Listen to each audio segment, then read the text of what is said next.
ಯಾದಗಿರಿ ಜಿಲ್ಲೆಯ ಹುಣಸಗಿ ತಾಲೂಕಿನ ನಾರಾಯಣಪುರ ಗ್ರಾಮದಲ್ಲಿ ಈಗ ಮನೆ ಮನೆಯಲ್ಲೂ ಒಂದೇ ಮಾತು. ಇಷ್ಟು ಚಿಕ್ಕ ವಯಸ್ಸಿನಲ್ಲಿ ಹೀಗೆ ಆಗಬೇಕಿತ್ತ? ಕೇವಲ 18 ವರ್ಷದ ಬಾಲಪ್ಪ ಮನೆಯವರ ಪಾಲಿಗೆ ಆತ ಮಗ ಮಾತ್ರ ಅಲ್ಲ, ನಾಳೆ ಮನೆಯ ಜವಾಬ್ದಾರಿ ಹೊರುವವನಾಗಿದ್ದ. ಓದಿ ಒಳ್ಳೆಯ ಕೆಲಸ ಮಾಡಬೇಕು, ತಂದೆ ತಾಯಿಗೆ ನೆಮ್ಮದಿ ಜೀವನ ಕೊಡಬೇಕು ಅನ್ನೋ ಕನಸು ಇಟ್ಕೊಂಡಿದ್ದ. ಊರು ಬಿಟ್ಟು ವಿಜಯಪುರ ಜಿಲ್ಲೆಯ ಮುದ್ದೇಬಿಹಾಳದಲ್ಲಿ ಪದವಿ ಓದ್ತಿದ್ದ. ಗ್ರಾಮದ ಸಾಮಾನ್ಯ ಕುಟುಂಬದ ಹುಡುಗನಾದ ಬಾಲಪ್ಪನ ಬಗ್ಗೆ ಮನೆಯವರಿಗೆ ದೊಡ್ಡ ನಿರೀಕ್ಷೆಗಳಿದ್ದವು. ಮಗ ಚೆನ್ನಾಗಿ ಓದಿ ಬದುಕಿನಲ್ಲಿ ಮುಂದೆ ಹೋಗಬೇಕು ಅನ್ನೋ ಆಸೆ. ಓದಿನ ಮಧ್ಯೆ ಸ್ನೇಹಿತರು, ಕಾಲೇಜು ಜೀವನ, ದಿನನಿತ್ಯದ ಓಡಾಟ, ಹೀಗೆ ಅವನ ಜೀವನ ಸಾಗ್ತಾ ಇತ್ತು.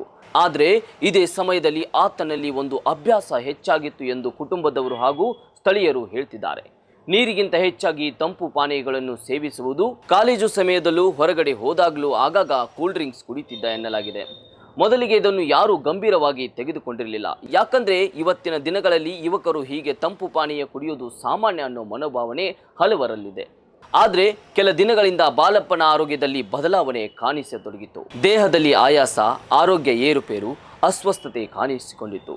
ಮನೆಯವರಿಗೆ ವಿಷಯ ಗೊತ್ತಾದ ತಕ್ಷಣ ಚಿಕಿತ್ಸೆಗಾಗಿ ಆಸ್ಪತ್ರೆಗೆ ಕರೆದೊಯ್ದರು. ಪರಿಸ್ಥಿತಿ ಗಂಭೀರವಾದ ಕಾರಣ ಬಾಗಲಕೋಟೆಯ ಖಾಸಗಿ ಆಸ್ಪತ್ರೆಗೆ ದಾಖಲಿಸಿ ಚಿಕಿತ್ಸೆ ಕೊಡಿಸಲಾಯಿತು. ಆಸ್ಪತ್ರೆ ಹೊರಗೆ ಮನೆಯವರು ಒಂದೇ ನಿರೀಕ್ಷೆಯಲ್ಲಿ ಇದ್ದರು. ನಮ್ಮ ಹುಡುಗ ಗುಣವಾಗಿ ಮನೆಗೆ ಬರಲಿ. ತಾಯಿ ಕಣ್ಣೀರಲ್ಲಿ ಪ್ರಾರ್ಥನೆ ಮಾಡ್ತಿದ್ರು. ತಂದೆ ಆಸ್ಪತ್ರೆಗೆ ಓಡಾಡುತ್ತಾ ವೈದ್ಯರ ಮಾತು ಕೇಳ್ತಿದ್ರು.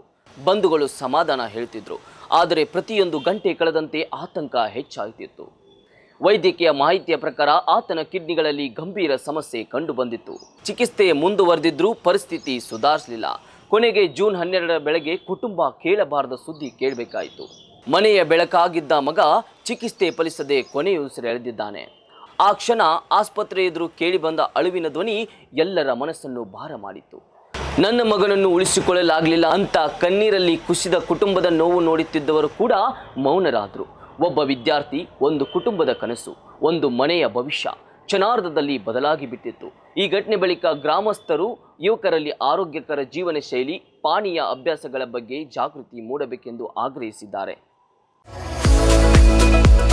ಮುಧೋಳದ ಪ್ರತಿಷ್ಠಿತ ಶಿಕ್ಷಣ ಸಂಸ್ಥೆ Shri Sangamnath international CBSE English medium ಮತ್ತು ಕನ್ನಡ ಮಾಧ್ಯಮ ಸ್ಕೂಲಿನಲ್ಲಿ ಅಡ್ಮಿಷನ್ ಆರಂಭವಾಗಿದೆ.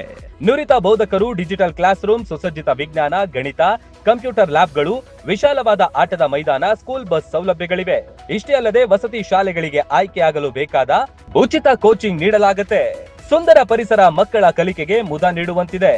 ನರ್ಸರಿಯಿಂದ 10ನೇ ತರಗತಿ ತನಕ ಒಂದೇ ಸೂರಿನಡಿ ಗುಣಮಟ್ಟದ ಶಿಕ್ಷಣ ಕಲಿಯುವ ಅವಕಾಶ ನಿಮ್ಮದಾಗಿಸಿ. ಸತತ 13 ವರ್ಷಗಳಿಂದ ಎಸ್ಎಸ್ಎಲ್ಸಿಯಲ್ಲಿ 100% ಫಲಿತಾಂಶ ಬಂದಿದೆ. ಕ್ರೀಡೆ ಹಾಗೂ ಸಾಂಸ್ಕೃತಿಕ ಕಲಿಕೆಗೂ ಹೆಚ್ಚಿನ ಒತ್ತು ಕೊಡುತ್ತೇವೆ. ನಿಮ್ಮ ಮಕ್ಕಳ ಉಜ್ವಲ ಭವಿಷ್ಯವೇ ನಮ್ಮ ಗುರಿ.